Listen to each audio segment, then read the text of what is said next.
By the end of 2020, I had largely stopped playing The Division 2. I was actually playing more Division 1 to include running through the story again and doing some PvP if I was actually lucky enough to find an actual match. Of course, that probably shouldn't surprise many of you, as I often state that D1 just feels more interesting design-wise. The point of much of my content has mostly been around my own testing to understand the game's mechanics better. If I test or try something interesting, it is largely because I want to know why it does what it does, and if it could actually help you, that's good too. However, as we all know, The Division 2 was set to expire after Season 4. I mean, they basically come out and say that they weren't planning on doing anything. But then they kind of got thrown under the bus with that Ubisoft conference call where they were saying that they were going to make more Division 2 content. I mean, basically this just kind of meant that there was nothing new for me to do or test until this stuff got released. So no new builds to try out or counter, no new skills or talents to figure out. I mean, it just kind of looked like a very dead game, so I pretty much just started playing other things. December and early January saw me mostly running around Cyberpunk and developing my Judy conspiracy theories, but even though I was having fun with the game, because of many of those launch issues that we saw, the seemingly missing content from the game, I really just couldn't stick around with it past my first playthrough. Then I jumped into the DLC for one of the few games I can honestly say every PvE fan should be playing, and that's Remnant from the Ashes. It was a great game, to be honest. I mean, the game itself was great, and the DLC turned out to be equally enjoyable. If I could actually buy more, I would gladly. I mean, the great boss fights and the rather fun gear system are in a large part what makes this game as good as it is. And yes, I do hope one day we see a Remnant game that adds more Division or Destiny aspects to it. The MMO light looter shooter with PvEVP vibes. I mean, that's just kind of something that I think would be great. I think Remnant would be a great game in this space. Then February became a free-to-play time vampire for me, with the first few weeks basically just spent playing World of Tanks again, which also led to my desire to reinstall the game Crossout. The thing I enjoy about Crossout is the full customization of the vehicles. Unlike World of Tanks, where it's kind of, a very set linear pathway for your tanks, Crossout has full customization. So I mean, if you want this weapon, if you want this body style, if you want these wheels or these tracks or even these legs, you can put anything on your vehicle that you want. You can basically create any sort of weirdness that you want. And building the vehicles, using the auction house to get the weapons or the parts that you need, I mean, they're all entertaining parts of the game. But either way, both games are great examples of free to play done well. Of course, the customization and vehicle combat made me kind of nostalgic for a fantastic Banjo Kazooie game that I don't really think it got the love that it deserved. But Nuts and Bolts was actually a very good game, at least in my opinion. Now, this game came out around 2008. I think actually it did come out in 2008. And it came out for the Xbox 360. But even today, I find it incredibly enjoyable. It was a wonderful hybrid of the Mario 64 adventure platformer style games, but it was also kind of combined the vehicle combat from Diddy Kong Racing back in the 64 days. Building random things to perform a challenge is actually kind of fun. I mean, like here I was actually making a plow to push soccer balls into a goal. But there are many different types of mini games, and this is just, one example. And of course, sadly, when the game launched, it did actually have some, competitive modes, some PvP, if you will, where you could, have different car battles or helicopter or airplane battle, that kind of stuff. And of course, you could just compete in the different mini games with your own customized vehicles and all that stuff. I mean, it was just a really fun thing. I enjoyed it a lot, and I actually wish that, the game was still alive, or I do wish that there was actually like a sequel for it. That would be really cool. Of course, then we saw Outriders, and love it or hate it, the game was not designed to be a long-lasting game. Yes, it needed a lot of work, and despite my early impressions being rather negative, I actually did have a good amount of fun with it. After a few weeks, however, I had more than enough, and very little actually inspired me to keep the grind going. I mean, the game's best gear wasn't really enough. It was just, meh. I mean, running those same challenge tier missions over and over again, I mean, it really didn't serve a purpose. I mean, you're already running the missions as fast as you possibly could to get the best rewards, and then once you got the rewards, it's kind of just like, what's the point? Then I tried the rather boring Second Extinction. I mean, it was all right, taking it to the dino hordes at first, but the game never got better. I mean, it was just a mediocre shooter that might as well have been a zombie game. I mean, that's pretty much, it was just dinosaur zombies.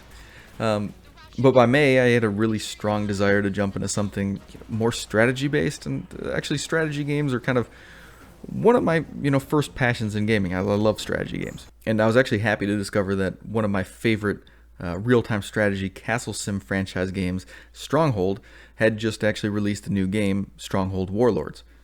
And for anyone who's actually a fan of the RTS genre, the main difference between Stronghold and some of these other ones is that Stronghold puts a large importance on the proper castle planning. So, in games like Age of Empires, walls are largely useless. I mean, you can build them, and maybe you can spam like a bunch on a certain pathway to slow down the enemy. But again, it's just kind of like Fortnite in a way. You're just kind of just randomly building things just to stop players, and it's okay, but it's not really strategy in my book. But then if you look at games like StarCraft, it's mostly based on just spamming units as fast as you can, and that again. It doesn't really feel strategy, to me.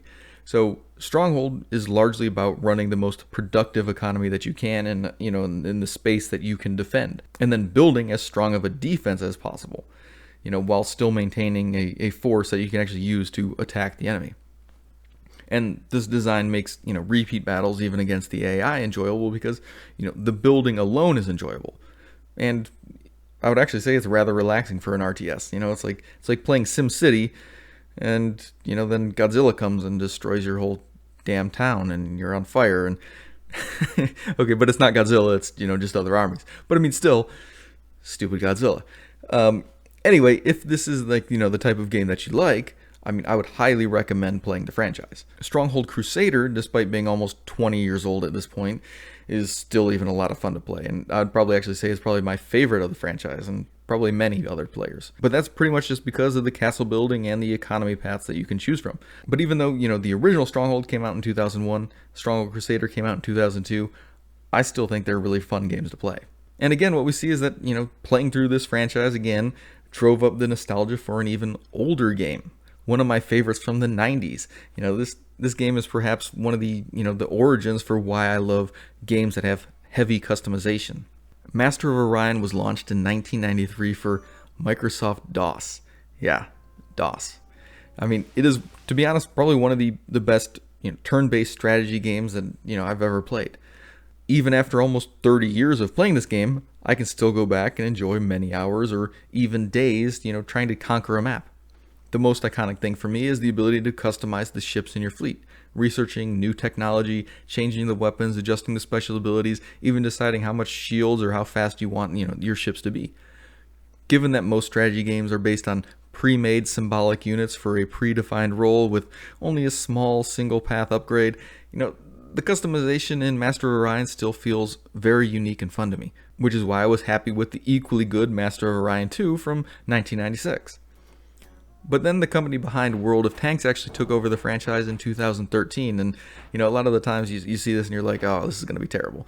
But I like World of Tanks, I actually like wargaming, and their updated release on the 4X genre with Master of Orion Conquer the Stars in 2016, it actually made the game in a very good way. They did a few new twists on the game, but largely kept it based on what made the original games great. Although, the one change that they kind of did where they turned the turn-based, space battles into real-time space battles did feel a little odd at first, but overall I think the game is equally enjoyable. Then after a few weeks of playing these games, back and forth, I decided to give Conan Exiles a try, and that was kind of rough. These survival-type games like Rust might, be cool to watch, and I have actually watched a number of videos on YouTube with Rust, but I can't actually express my hatred enough for the micromanagement, like the needing to drink and eat every 10 minutes, the needing to craft all these materials and for the consumables and all the micromanagement annoyances this genre involves. It just gets to me, I can't actually play these games. I can watch them, but I can't play them. And thankfully, Dark Alliance launched a few days later, and while I will not be calling this game a great feat of development, there were, quite a number of problems with just the combat, it kind of felt a little bit uninvolved. It did give me something to do for a little over a week before I was back searching for something else.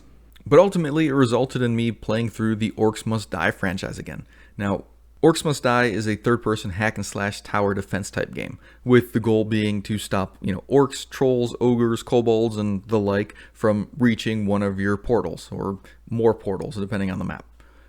The main fun for me is trying to figure out a combination of magic abilities, weapons, and traps that I equip to result in me getting the best rank per map. The reason I jumped back into the franchise is because Stadia, yeah, I know Stadia, somehow managed to get a year-long exclusive for Orcs Must Die 3, which finally ended this July. Like the previous games, it builds on what has been done before, adding a few new traps, some weapons, adding new characters, increasing the enemy count, and making a few different modes to just improve the game's basics. And overall, I actually really enjoyed Orcs Must Die 3. I think it's a great addition to the franchise, and if you are like me and you've actually, remember your days of playing tower defense games on the phone whenever you're sitting at the doctor's office or something, I would highly recommend Orcs Must Die 3 because, it goes beyond just the simple, click and place and wait for the enemies to walk through. You actually have a character that's active and can, shoot the minions, shoot the enemies, that kind of stuff. That makes it a little bit more involved and more fun. And of course, everything's better with co-op, so if you have a friend who might be willing to play with you, all the better. That pretty much covers everything I've been doing since my nice long break from the Division 2. I have been waiting, like many of you, for more info on the supposedly new content they talked about many months ago. I hope we do finally hear something about it later this month at Gamescom, but given this is Ubisoft, I'm not actually holding my breath. I will be honest, I am rather tired of hopping games every few weeks. I am tired of needing to go back to 10, 20, or even 30-year-old games because of how disappointing or lacking in commitment a game currently is. I prefer having a main game that I can actually play for a year or more and occasionally hop to a side game, for maybe a week or two when something interesting comes out. Like I said, this constant game hopping is getting rather boring. It's getting rather tiring. And while I'm not impressed with the direction that the Division 2 has gone, I still think it is better than almost every 20 to 30 hour game on the market. I just wish they would actually spend, the time, the resources necessary to keep this game active and fresh. No, we don't need a Warlords of New York update every month, but if you're not going to at least commit to making a big expansion every 6 to 12 months, then maybe you shouldn't actually commit to making games like this.